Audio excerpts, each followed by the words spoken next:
But my father, the oldest of 5 boys in the family, had not come the way his father had come at all. So totally different.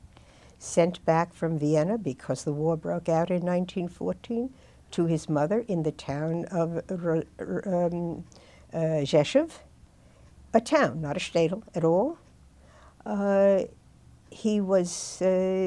He stayed there until the Austro-Hungarian Empire Army took him from his mother's house and sent him to the Italian Alps. And he always told the story. He held the gun up and he shot the way they told him to do, and the bullet came in this way and went out this way. And he had a wound. They sent him to a field hospital in the Alps, and he's laying there on a starry, snowy night with the wound saying, "They'll send me back, it's not enough." Left the bed, walked out, started walking across Europe, walked to Berlin. He was a deserter from the Kaiser's army, after all. And he went down into the sewers of Berlin, where Rosa Luxemburg and Karl Liebknecht were hanging out, waiting out the war. And he, with many other, probably other deserters, young man of about 18, starving during the day, went up every night, found bars late at night where he could wash dishes for the food that was left over from the bar food. You know, in Europe, they always had food at the bar, hard-boiled eggs and bits of meat and rolls and things like that. And in the course of time, heard the name of a cousin that he'd known in Vienna, who actually came from Antwerp, Morris Grauer.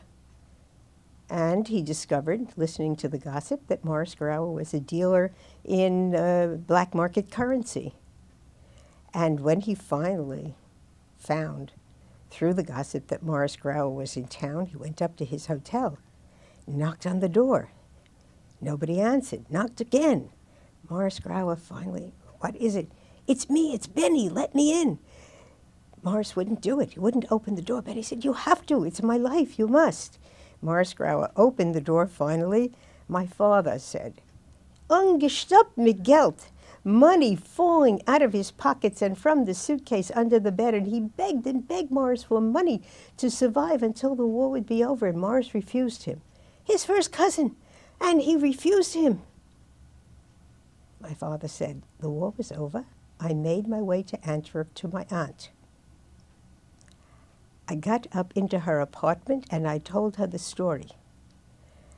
And she went to the mantel and she had a Schiffskarte and a visa and money and a passport. And she said to me, "This is Morris's. He's preparing to go to America. You go.